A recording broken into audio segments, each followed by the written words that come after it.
I am back, still in the car, but I'm finna get ready to finish up week 20, hurry up and do week 27.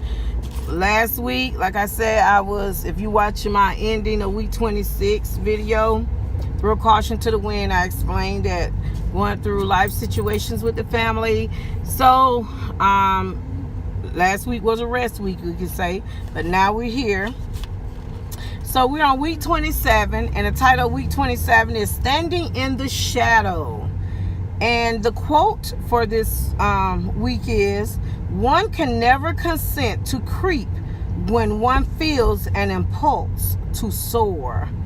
And that quote was written by Helen Keller. All right, let's listen. One of the most common desires we have as human beings is to know and express our purpose in the world. The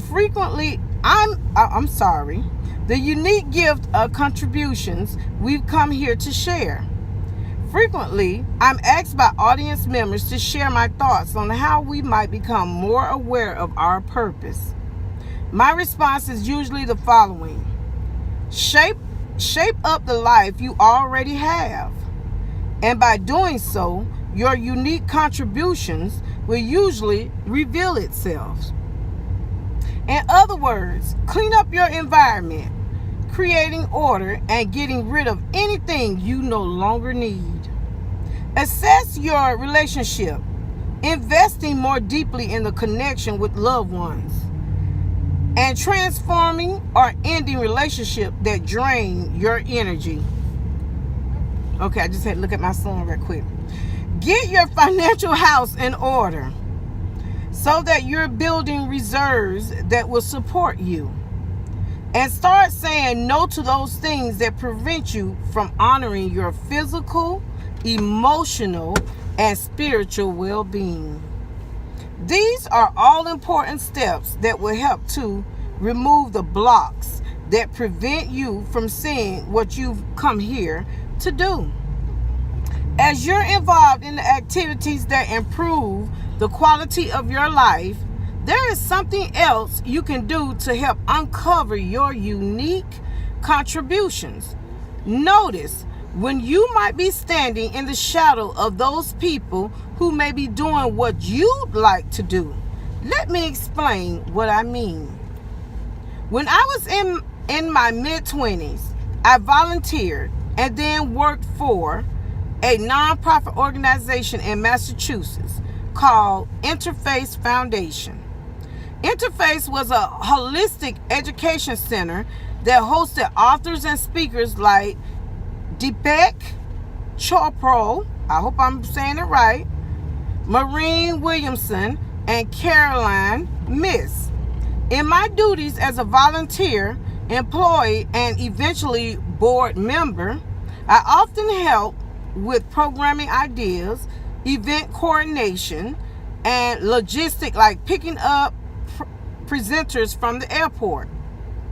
Looking back, I can see that without realizing it, I put myself in the shadow of those whom I admire, or those who were doing what my soul longed to do. I learned quite a bit about what to do and what not to do from standing in the shadows.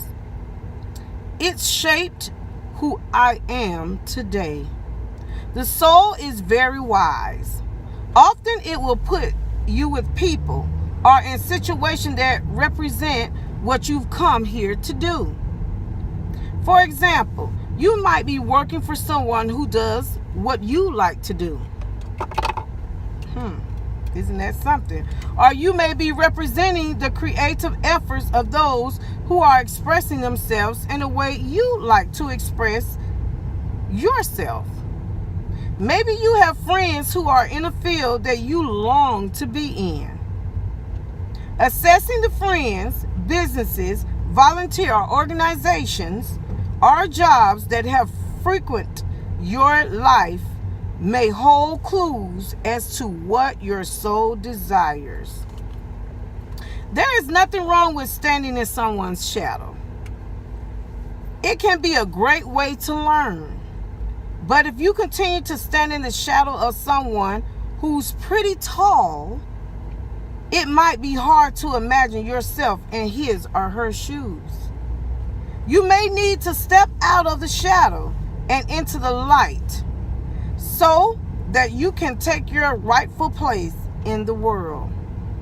So I invite you to pay attention to the shadows you may be hiding in. Is it time for you to step into the light? Here's the Take Action Challenge.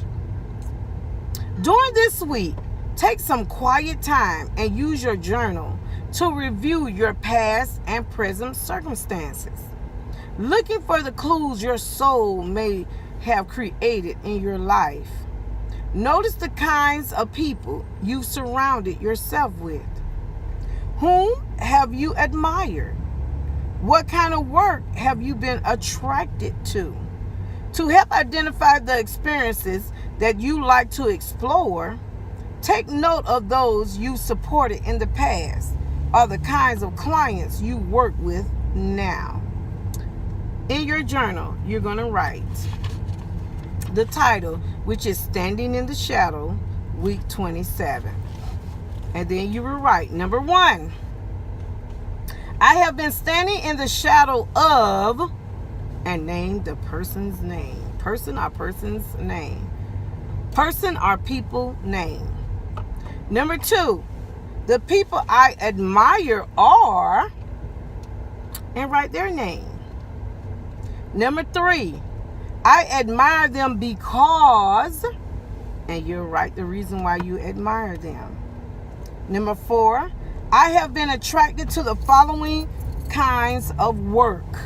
And you write down the type of work that you've been attracted to, that you really want to do. And number 5, the one action I'll take to step out of the shadow is, and you write down what are you going to do to make your dreams. Y'all got to excuse me for doing it because my son is driving. You're going to write down what you can do to make your dreams come true in that, step by stepping out of the shadow. The one action I'll take to step out of the shadow is, what are you going to do? How are you going to step out of that shadow so you can get where you're going to get? Like they say, it's okay to be in a shadow, but sometimes the shadow, the person in front of you is so tall and so big, so people really don't notice you and see you. But what are you going to do to step out of that shadow? What are you going to do so unique?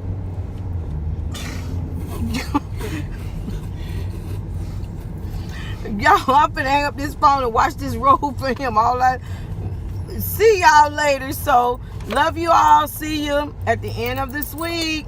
That's Ace Hand.